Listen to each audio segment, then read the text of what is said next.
नमस्कार साथियों, स्वागत है आप सभी का अंकित इंस्पायर्स इंडिया पर। मैं हूं अंकित अवस्थी और आज सबसे बड़ा सवाल यह कि क्या युद्ध रुकने वाला है?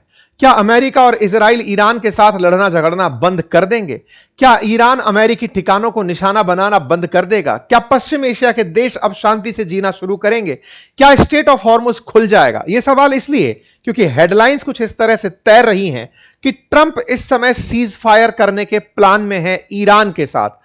और ईरान के साथ बात करते समय ईरान ने अमेरिका को 6 शर्तें रख दी हैं कि अगर आप सीज फायर वाकई में करना चाहते हो, युद्ध विराम करना चाहते हो, तो हमारी ये 6 शर्तें हैं, इनकी पालना करो, युद्ध रोक देंगे। आज के सेशन में जिक्र करेंगे इन सभी शर्तों का, जानने का प्रयास करेंगे कि यदि ऐसा नहीं हुआ तो क्या होगा, क्योंकि इस तरफ का जो युद्ध विराम है वो एक बड़ी धमकी के साथ जुड़ा है। ट्रंप ने ईरान को 48 घंटे का अल्टीमेटम दिया है और उसके बाद जैसे ईरान एक मधुमक्खी का छत्ता हो और अमेरिका ने उस पर पत्थर मार दिया हो, कुछ उस तरह से ईरान ने रिटेलिएट किया है। इस बार ट्रंप की धमकी ट्रंप को ही भारी पड़ती दिख रही है। ईरान ने इतना कुछ कर दिया इस 48 घंटे के अल्टीमेटम में। आज के सेशन में बताएंगे कि कैसे अभी 48 घंटे में से आप और हम जब सेशन सुन रहे हैं उस समय मुश्किल से धमकी के अंदर अभी 40 घंटे बीते हैं, 8 घंटे लगभग अभी भी बाकी हैं जब कुछ अमेरिका करने की सोच रहा होगा। लेकिन इस बीच में ईरान ने यह बता दिया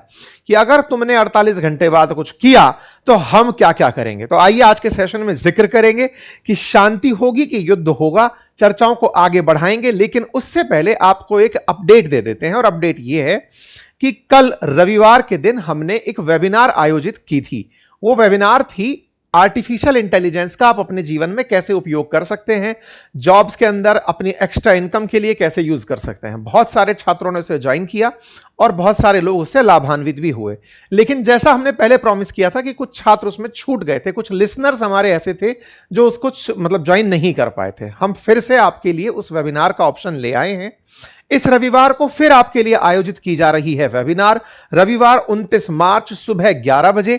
इसके लिए करना क्या होगा, कमेंट बॉक्स के अंदर एक लिंक पिन करके दिया गया है, आप जाकर वहां पर कुछ पूछे गए सवाल हैं उनके जवाब दे दीजिए, अपना नाम पता जो भी उसके अंदर जानकारी आपकी पूछी गई है वो फिल कर दीजिए। वहां से आपको फिर ज्वाइन व्हाट्सएप कम्युनिटी का ऑप्शन आएगा, आप उसे क्लिक करिएगा तो आप हमारे साथ वहां पर जुड़ जाएंगे। ठीक है, इस पूरे प्रोसेस को कंप्लीट फॉलो करके आपके कुछ सवाल होंगे, आप क्या पढ़ाई करते हैं, इवन सवाल यह भी होगा कि आप हमसे क्या सीखना चाहते हैं, उन सारी जानकारियों को आप देते जाइएगा। यह वेबिनार फ्री ऑफ कॉस्ट रखी गई है, रविवार के दिन की है।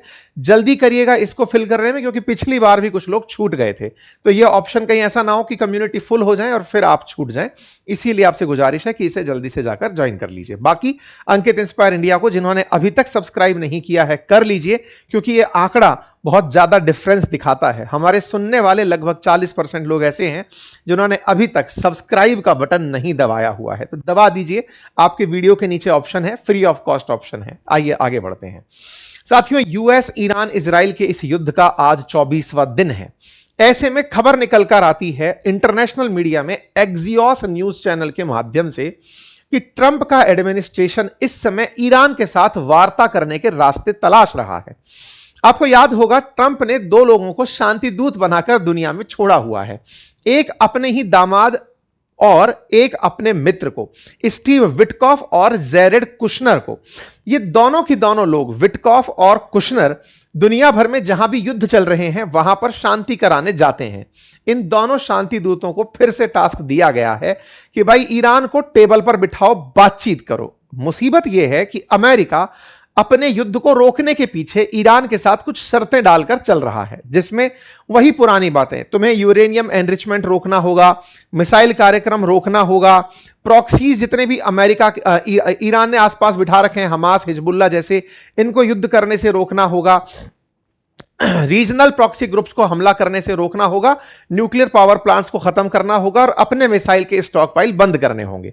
अमेरिका ने वही शर्तें जो हमला करने से पहले रखी थी, उन्हीं शर्तों को फिर से बाहर निकाल दिया है। हालांकि यह ऑफिशियल नहीं है, ऑफिशियल होगा उस दिन जिस दिन ट्रंप अनाउंस करेंगे। लेकिन फिलहाल के लिए यह खबरें तैरना शुरू हो गई हैं मीडिया के माध्यम से कि शर्तें फिर से बाहर आ गई हैं कि देखो या तो तुम मान जाओ, नहीं तो तुम्हारे ऊपर हमला होगा। ठीक बात है साहब, अब आपने जब इस तरह के ऑप्शन दे दिए हैं और अमेरिका इन ऑप्शंस को लेकर के तैनात है कि आओ और हमारे साथ साइन कर लो, आपके दिमाग में एक प्रश्न बनेगा, साहब ये तो युद्ध करने से पहले भी 5 ही शर्तें थी और इन्हीं शर्तों को जब ईरान ने नहीं माना था इन्होंने युद्ध कर दिया था।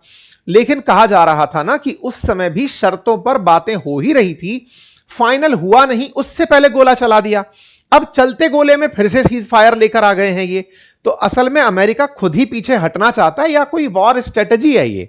खैर इस पर भी हम चर्चा करेंगे। लेकिन इस बार अमेरिका के साथ संकट बड़ा है। बड़ा यह है कि अमेरिका जिन लोगों से बात करता था, जो डिसीजन लेते थे कि सीज फायर करना चाहिए या नहीं, या फिर अमेरिका ईरान के बीच संधि होगी या नहीं, असल में ईरान में इन दिनों वो लीडर ही मार दिए गए हैं।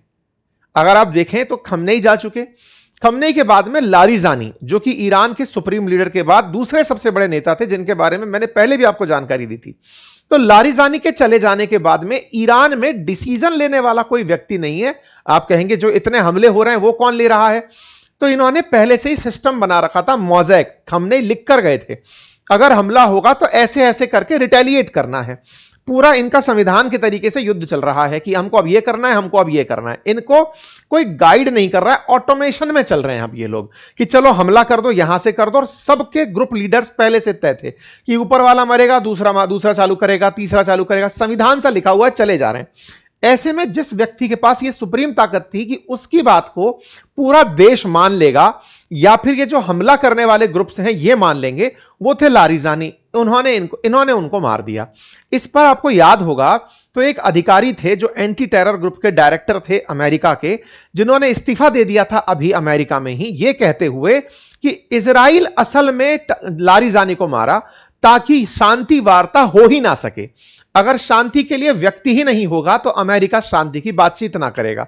तो ऐसे में इजराइल ने बिना अमेरिका को बताए लारिजानी को मारा था और इस बात को कहते हुए उसने पद से इस्तीफा दे दिया कि अमेरिका को इजराइल युद्ध में खींचकर लेकर गया है।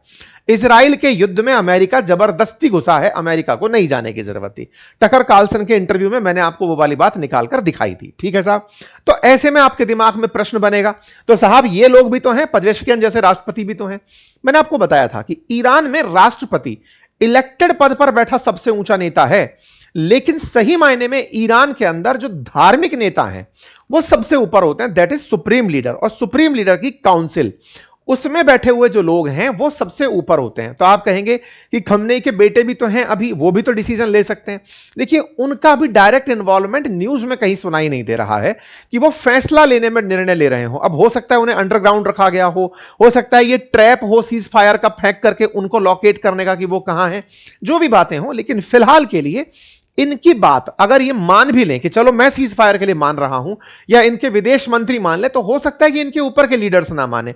तो ऊपर के जो लीडर्स को खत्म किया इजराइल ने, उससे ईरान के साथ शांति वार्ता करने का ऑप्शन किल हो गया। अब इंटरेस्टिंग बात सुनो, हुआ ये कि इनकी वॉर स्ट्रेटजी का हिस्सा था ईरान वालों की का कि हम पर हमला होगा तो हमारे प्रॉक्सीज भी हमला करने लगेंगे। आप इंटरेस्टिंग बात देखें, अभी यमन के अंदर हूतियों ने हमला नहीं किया है कहीं भी, क्योंकि वो इनका पार्ट 2 है। मैंने आपको पिछले बार भी एक सेशन में बताया था, जब सऊदी वालों ने अपनी वेस्ट ईस्ट गैस तेल पाइपलाइन के माध्यम से रेड सी के अंदर यानबू पोर्ट के ऊपर अपना तेल भेजना शुरू किया था, तो मैंने कहा था ईरान यानबू पोर्ट पर भी हमला करेगा, और अगले दिन वहां हमला हो गया था। अब मैं आपको फिर से बता रहा हूं, अगर बाब ए मंडल करके जो स्ट्रेट है उस पर निर्भरता बढ़ने लगी, अभी स्ट्रेट ऑफ हॉर्मुज तो पूरी तरह चोक कर लिया इन्होंने, अब बाबे मंडल के ऊपर अगर निर्भरता बढ़ने लगी, बहुत सारे जहाज वहां से निकलने लगे, तब हूतियों को एक्टिवेट किया जाएगा कि अब तुम गोली मारना शुरू करो। यानी कि इन्होंने कई लेवल पे तैयारी कर रखी है कि आज तुम्हें खर्च नहीं होना है, अभी खर्च हो गए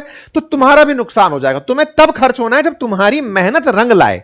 तो एक तरह से उनको चुप करके रखा हुआ है। अब मैं ये बात क्यों बता रहा हूं? बता इसलिए रहा हूं क्योंकि ईरान ने हिजबुल्लाह को नोटिस दिया कि सुनो, हिजबुल्लाह जो लेबनान में बैठा हुआ है, बोले तुमको ना अपनी तरफ से हमारे बिहाफ पर शर्तें रख देनी चाहिए।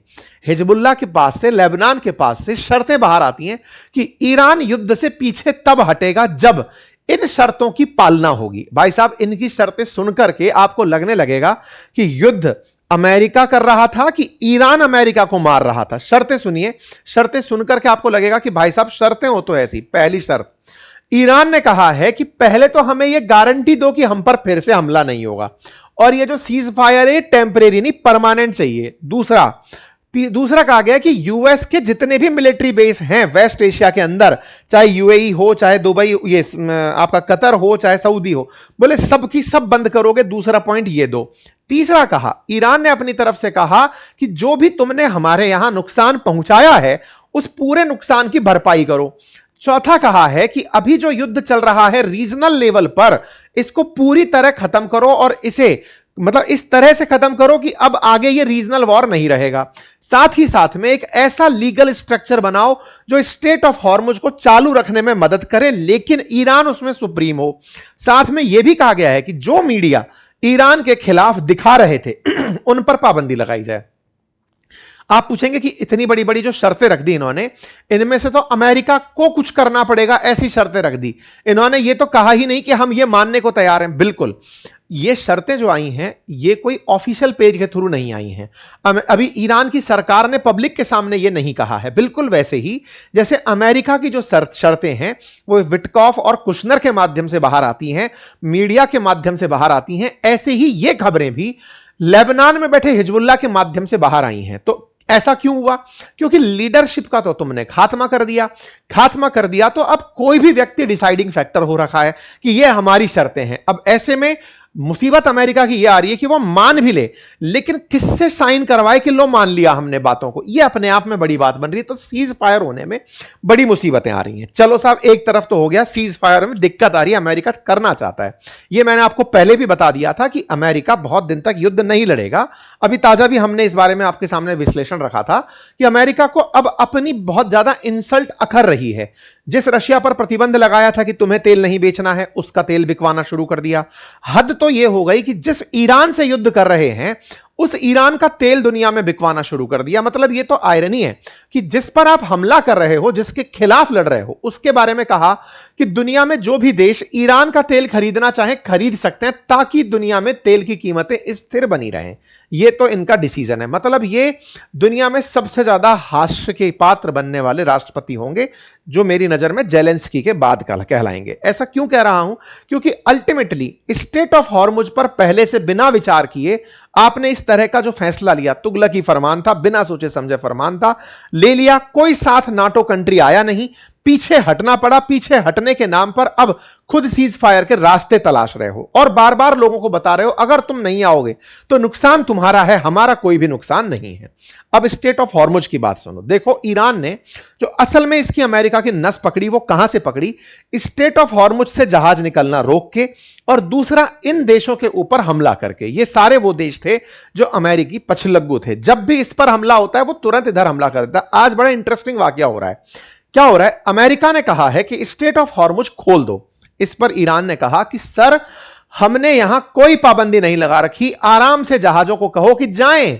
तो वो कहता है कि जाते ही तो नहीं है, तुम्हारा डर है। तो बोले सर, डर तो हमारे पास भी तुम्हारा है, तुम हम पर गोला चलाओगे तो हम कैसे शांत बैठे रहेंगे? हमने यहां पर कोई जहाज खड़ा नहीं कर रखा है, किसी को भी कहो निकल जाएगा। जो इंश्योरेंस देने वाले, जहाज का इंश्योरेंस देने वाली कंपनी है, वो खुद यहां से नहीं जाना चाह रही। सर, इसमें मेरी क्या गलती है? मतलब इस तरह का हालात इन लोगों ने यहां पर रख दिया। अब दूसरा वाकया क्या होता है? वाकया यह होता है कि अमेरिका स्ट्रेट ऑफ हॉर्मुज को मुक्त करने में खुद भी मतलब नाकामयाब हो रहा है। क्यों? क्योंकि डर यह है कि मैं खाली करवा दूं तो यहीं बैठा थोड़ी रहूंगा, और भी दुनिया के रास्ते हैं जो तलाशने पड़ेंगे। और ये भाई साहब इनको एनी टाइम निशाना बना लेते हैं। अच्छा, तो अमेरिका ने गुस्से में आकर के कि तुम यदि खाली नहीं किए तो 48 घंटे का तुम्हें टाइम दे रहा हूं, अदरवाइज मैं तुम्हारे सारे पावर प्लांट पर निशाना बना दूंगा। यह बात है कल 22 तारीख की सुबह 5:15 बजे की इंडियन टाइम के अनुसार ट्रंप के सोशल मीडिया हैंडल से मैसेज आता है कि या तो स्ट्रेट ऑफ हॉर्मुज पे से व्हीकल निकलने दो, नहीं तो तुम्हारे सारे पावर प्लांट गिरा दूंगा। आप मुझे इस समय शाम को सुन रहे हैं 23 तारीख को, 48 घंटे सुबह हो जाएंगे 5 बजे। ऐसे में देखना होगा कि क्या ईरान के सारे पावर प्लांट उड़ा दिए जाएंगे। यह होगा उससे पहले ईरान इनको धमका दिया है, और धमकाया क्या है, आइए उसकी तरफ बढ़ते हैं। तो आपको यह तो समझ में आ ही गया कि अमेरिका की यह फ्रस्ट्रेशन क्यों है, क्योंकि नाटो कंट्री साथ नहीं आ रहे। यूके ने बहुत ज्यादा टोल ट्रम्प किया। अब तो हालत यह है कि अमेरिका यूके पर इतना खफा है कि कल ट्रंप ने मतलब इस बात का मजाक बनाया है। यह हमने अपने सोशल मीडिया हैंडल ट्विटर पर भी डाला था, आप चाहें तो आप देख के आ सकते हैं। वहां पर अमेरिका ने यानी खुद ट्रंप ने यूके के कीर स्टारमर का मजाक बनाया और उस मजाक को अपने वीडियो में डाला, क्योंकि ये फ्रस्टियाए हुए घूम रहा है, क्योंकि इन्हें ना तो नाटो साथ दे रहा, ना सहयोगी साथ दे रहा है, कोई युद्ध में आना नहीं चाह रहा है। कह दिया कि हम साथ हैं लेकिन जहाज नहीं भेज रहे, कह रहे हैं कि शांति करवाएंगे हम। तो जो भी सहयोगी देश आए हैं वो अमेरिका के साथ अपने फाइटर जेट भेजने नहीं आए, उन्होंने कहा हम आपके साथ हैं, चलो शांति करा देते हैं। ये कह रहा भाई लड़ने चलो, बोले हम लड़ने नहीं चल रहे। इन्होंने गुस्सा कर लिया तो साहब इन्होंने 5:18 का ट्वीट देख रहे हैं, if Iran doesn't fully open without threat the Strait of Hormuz within 48 hour from this exact point in time the US of मतलब United States of America will hit and obliterate their various power plant starting with the biggest one first। बोले तुम्हारा जो सबसे पहला जो power plant है उसको निशाना बनाएंगे। अब तारीखों पर नजर डालना, 22 तारीख की खबर है, सुबह 5 बजे अखबारों ने कोट करना शुरू किया है, आरटी ने इसे कोट किया, हो गया।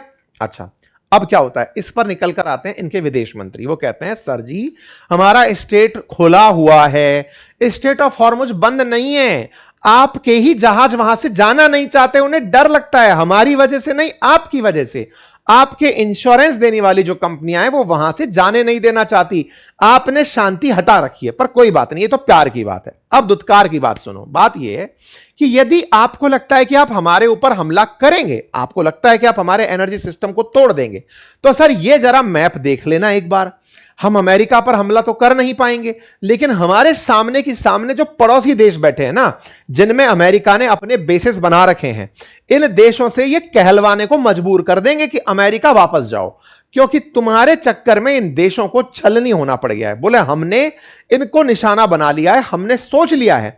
अच्छा आपको इंटरेस्टिंग बात बताता हूं, ये जो पश्चिम एशिया के देश है ना, ये सऊदी अरब हुआ, ये इराक, दुबई, ये जितने भी यूएई जितने भी देश हैं, इनके अंदर क्या डेजर्ट है, इनके पास पीने का पानी का बड़ा किल्लत है। तो ये क्या करते हैं, इस फारस की खाड़ी, पर्शियन गल्फ में जो भरा हुआ पानी है ना, इसको डिसैलिनेट करते हैं, यानी नमकीन पानी होता है तो उसका सलाइन यानी कि नमकीन निकालते हैं, नमक बाहर निकालते हैं और फिर उसे मीठा बना के पीते हैं। इनके यहां पर तेल की रिफाइनिंग से ज्यादा पानी की रिफाइनिंग मायने रखती है इन देशवासियों के लिए। तेल सस्ता पड़ रहा है क्योंकि निकालने का सिस्टम बड़ा है, पानी रिफाइन करके इनको पीना पड़ता है। आम जन के लिए पीने का पानी समुद्र से निकाल के लाना पड़ता है, अपने आप में महंगा प्रोसेस है और इनके लिए अफोर्ड करना बहुत भारी पड़ता है। तो इन्होंने कहा सुनो, तुम हमारी बिजली बंद करोगे, हम तुम्हारा पानी बंद कर देंगे। बिजली के बिना तो हम फिर भी रह लेंगे बेटा, लेकिन पानी के बिना तुम लोग नहीं रह पाओगे और पानी का पूरा सिस्टम हिला देंगे, ये ध्यान रखना। यदि ऐसा हुआ तुमने हमारी बिजली काटी, हम तुम्हारा पानी काट देंगे। फिर साहब ईरान ने इजराइल के ऊपर क्लस्टर बम चलाया। ये जो क्लस्टर बम है ना, ये पिछली साल 2025 में भी यूज किया गया था। इस क्लस्टर बम की कहानी क्या होती है, चलाओगे एक, मतलब ये समझो कि 100 बम एक साथ बांधे पोटली में और दुश्मन के ऊपर फेंक दिए, वहां जाकर के वो 100 बम जो है ना अलग अलग निकल के फटने निकले। तो जो आयरन डोम सिस्टम है वो 100 की 100 को टारगेट करने अगर निकलेगा तो बहुत ज्यादा तो खुद का नुकसान होगा, फिर कोई ना कोई बम बचेगा और नीचे जाकर गिर देगा। कम से कम 2.5 किलो का एक गोला है, 100 गोले ऐसे समझो, अगर जाकर कहीं गिर रहे हैं तो बहुत ज्यादा किलोमीटर, 8-10 किलोमीटर में फैलकर नुकसान पहुंचाते हैं। तो इन्होंने क्या, क्लस्टर बम का यूज करना शुरू कर दिया। क्लस्टर बम दुनिया में लगभग 120 देशों ने प्रतिबंधित कर रखे हैं कि बोले भाई ये सही नहीं रहेगा, सिविलियंस को बहुत नुकसान होता है, युद्ध सेनाओं के बीच लड़ा जाता है। पर अमेरिका और इजराइल जब ईरान के अंदर सिविलियन को टारगेट बना रही है तो इन लोगों ने भी अपनी तरफ से इजराइल को टारगेट बनाना शुरू कर दिया। क्लस्टर बम्स जो जाकर के 100 बमों में फट रहे हैं और जाकर टारगेट हो रहे हैं। इस बात को अब इजराइल वाले हर जगह दिखाते घूम रहे हैं कि देखो साहब ये क्लस्टर बम फेंककर हमारे लोगों को मार रहे हैं। इसके लिए बाकायदा इजराइल में प्रधानमंत्री बाहर निकलकर आते हैं और इजराइल का हुआ नुकसान बाहर दिखाते हैं कि देखो साहब कैसे कैसे नुकसान हुआ है हमारा। यहां पर नेतन्याहू बाहर आते हैं और बाहर आकर के इजराइल में मीडिया को दिखाते हैं कि देखो ये ह्यूमैनिटी को नुकसान पहुंचाने वाले ईरान नामक देश को धरती पर होना ही नहीं चाहिए, क्योंकि ये ईरान 4000 किलोमीटर दूर तो डियागो गार्सिया पर हमला कर दिया, हमारे ऊपर हमला कर दिया, क्लस्टर बम फेंक दिया, अब ये यूरोप को भी निशाना बनाएगा। सारे दुनिया के देश आते क्यों नहीं है साथ में, चलो ईरान को बर्बाद करते हैं। अब दूसरी तरफ ईरान का कहना है कि महाराज आप मारने आए थे हमें, हम तो बचाव में मार रहे हैं, अब तुमने हमारे देश में हमारे लीडर को मार दिया, अब दुनिया को दिखाने ये बाहर आ रहे हो कि हमारे ऊपर गोला आ रहा है, तुम हमारे ऊपर हमला करने आते हो, हम कुछ ना बोले। ये तुम्हारी चाहत जो दुनिया को अपने जख्म दिखाने की और मीडिया को कंट्रोल करने की है, ये सही नहीं है। कुल मिलाकर के इजराइल ने अपना नुकसान दिखाया। ये दो बातें दिखाता है, दिखाता यह है कि ईरान के हमलों से इजराइल को भी नुकसान हुआ है और और ईरानियन इसी बात का खुशी मना रहे हैं। इनकी खुशी आप मिसाइल चलते समय देख सकते हैं, जैसे दिवाली के पटाखे चला रहे हो, मिसाइल चलाते हैं और खुद नाचने लगते हैं कि वाह हमने बढ़िया मिसाइल चला दी। ये तो इस समय ईरान के हाल हो रखे हैं। अल जजीरा ने बकायदा एक वीडियो क्लिप जारी की जिसमें बताया कि अभी जो आपने मिसाइल देखी है ना, वो तो समझो कि बर्फ के गोले के ऊपर एक छोटा सा टिप है, टिप ऑफ आइसबर्ग है। अभी इनके पास में इतनी मिसाइलों का असलाह बाकी है जिसका इस्तेमाल होना बाकी है। अमेरिका और इजराइल सतर्क रहे कि हमारी ये मिसाइलें अभी यूज नहीं हुई हैं और ये तुम्हारे लिए ही रखी हैं। सीज फायर तुम्हारी जरूरत हो सकती है, हमारे पास अब खोने के लिए कुछ नहीं है। यही कारण है कि अब तो ये मिसाइलों पर लिख लिख करके मिसाइल चला रहे हैं। जैसे हम लोग मकर संक्रांति पर पतंग उड़ाकर उस पर संदेश लिख देते हैं, कुछ लोग ऐसा करते हैं कि उस पर कुछ लिख दिया, जिसको मिले उसके लिए कुछ संदेश होता है। ऐसे ये मिसाइलों पर संदेश लिखकर चल दे रहे हैं और लिख दे रहे हैं कि ईरानी मिसाइलों पर लिख रहे हैं कि साहब this war is not only illegal but inhumane. ऐसा एक पोस्टर लिख दे रहे हैं। ये पोस्टर के पीछे का कारण क्या है? नाटो का सहयोगी देश है स्पेन। जब अमेरिका ने स्पेन में अपने जहाज खड़ा करने की डिमांड की थी तब उन्होंने मना कर दिया था और उन्होंने साफ कहा था कि यह युद्ध का समय नहीं है, यह गलत समय है। आप मतलब स्पेन के प्रधानमंत्री ने यह वाली बात बोली थी कि आप ये जो हमला कर रहे हो यह गैर कानूनी है और गैर मानवीय है। इस बात को ये मिसाइलों पर पोस्टर चिपकाकर फिर उस मिसाइल को चला दे रहे हैं कि देखो साहब हम तो कह रहे थे। ईरान वाले इस तरह से अब अमेरिका की मौकरी बना रहे हैं, F-35 लिख करके कि अब ये वाली मिसाइल जाएगी, F-35 मारेगी। मतलब इनको युद्ध का जो माहौल मिलने लगा है उसमें लीडरशिप के अभाव में ये युद्ध का आनंद ले रहे हैं।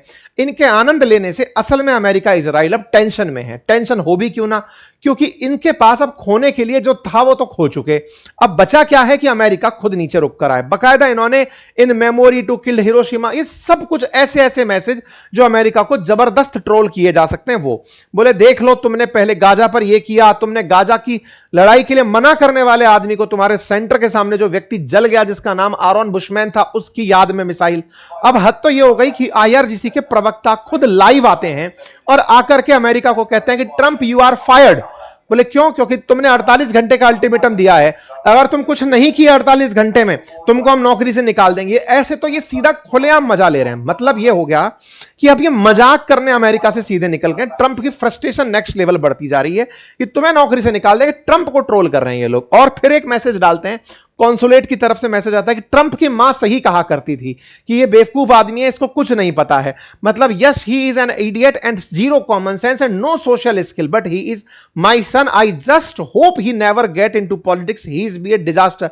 तो बोले तुम्हारी मां सही कहा करती थी यार, वो सही है। और ईरान वालों ने इस समय सोशल मीडिया पर कि अमेरिका का F-15 हमने निशाना बनाया, ये लीजिए धूम करके वीडियो दिखा दिया। अमेरिका अब खुद फैक्ट चेक करता फिर रहा है कि नहीं नहीं हमारा कोई विमान नहीं मिला है। इस पर इकोनॉमिक्स टाइम्स ने तो गजब ही मजा कर दिया। लिखा यह कि ट्रंप जो दुनिया में कहा करते थे कि भारत और पाकिस्तान के युद्ध हुए थे, 8 प्लेन गिर गए थे, आज खुद के 3 हफ्ता के अंदर 16 गिर गए, कब बैन कहने बाहर निकलोगे? ये इकोनॉमिक्स टाइम्स लिख रहा है। सोशल मीडिया पर इकोनॉमिक टाइम के इस पत्रकार की तारीफ हो रही है कि भाई इसको इनाम दो जिसने कम से कम ये बात लिखने का साहस तो किया कि कम से कम अमेरिका को आईना तो दिखाया कि हां भाई अब कब आओगे कहने के लिए, भाई इतने लोगों की मैंने जान बचा ली, ये कर लिया वो कर लिया। कहां हो मिस्टर पीस प्रेसिडेंट? तो मिस्टर पीस प्रेसिडेंट इस समय बिल्कुल घिर चुके हैं। फ्रस्ट्रेशन में अपनी इज्जत बचाने के लिए भले ही वो ईरान पर कोई बड़ा हमला कर दें, लेकिन ईरान अपने निडर को दुनिया को डराने में यूज ले चुका है कि भैया सुनो अब हमें डर नहीं है, तुम क्या करोगे? गोला मारोगे मार दो, तुम हमको मारोगे मार दो, तुम 21 साल तक अफगानिस्तान में कुछ नहीं बिगाड़ पाए, तुम इराक में कुछ नहीं कर पाए, तुम हमारा कुछ करोगे नहीं, चला लो जो चलाना है। तो कुल मिलाकर के अब अमेरिका के लिए हालत जो है वो खराब हो रही है। सोशल मीडिया पर बकायदा वीडियो गेम्स चल रहे हैं भाई कि ईरान ने क्या हाल किया, अमेरिका इजराइल मिलकर के हमला किए ईरान पर, ईरान ने ठग से इनके रास्ते को रोक दिया। मीम्स चल रहे हैं, गजब तरीके से ट्रोलिंग अमेरिका की फिलहाल चल रही है। खैर कोई बात नहीं। तो इस तरह की स्थितियां जो बनी हुई हैं, उसके बाद में इस आदमी को पकड़ा गया। ये कौन है आप इसको पहचान लीजिए, ये ना आदमी है लिंडसे ग्राहम। ये वही आदमी है जो ट्रंप को कहा था कि रूस का अगर यूक्रेन पर हमला रुकवाना चाहते हो तो भारत पर 500% सैंक्शन लगा दो। ये लिंडसे ग्राहम जिसने इजराइल जाकर, सऊदी जाकर अमेरिका में ट्रंप को भड़काया कि ईरान पर गोला चलाओ, ये अमेरिका में ट्रंप का मित्र है और एक सीनेटर है।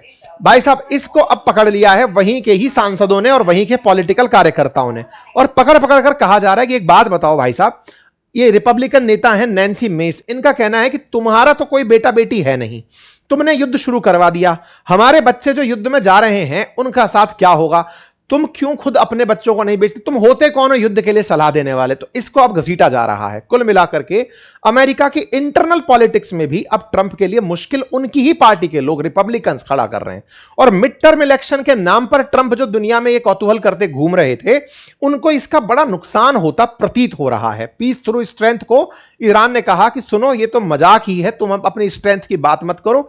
जहां तक बात हो इनके सारे के सारे मित्र राष्ट्रों की, तो ये गल्फ ने पूरी तरह से यूएस को कहा है कि सर, अगर ईरान के पावर प्लांट पर आपने हमला कर दिया, वो हमारा पानी बंद कर देगा, कृपया करके उस पर हमला मत करना। 7.2 ट्रिलियन लीटर पानी हम लोग डिसैलिनेट करके पीते हैं, पूरी तरह मामला खराब हो जाएगा। इधर हिजबुल्लाह इजराइल पर बराबर ईरान की तरफ से हमला किए फिर रहा है। कुल मिलाकर जमा अर्थ यह है कि इस युद्ध में अभी ग्लोबल नुकसान होना बाकी है। अगर अमेरिका इस मामले को सीज फायर तक लेकर नहीं जाता, पूरी तरह से शांति व्यवस्था बहाल नहीं करता, तो दुनिया के लिए एक मुसीबत बड़ा माहौल बन सकता है। बाकी आप लोग इसे कैसे लेते हैं जरूर कमेंट बॉक्स में बताइएगा। आप इस पर क्या राय रखते हैं, जरूर अपनी राय कमेंट बॉक्स में रखिएगा।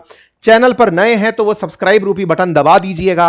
अगर आपने ऑलरेडी दबा रखा है तो वीडियो को लाइक कर लीजिएगा। अपनी राय कमेंट बॉक्स में लिखिएगा, साथियों से साझा करिएगा। ठीक है साहब, फिलहाल के लिए इतना ही। बाकी हमने वेबिनार का लिंक कमेंट बॉक्स में पिन कर दिया है।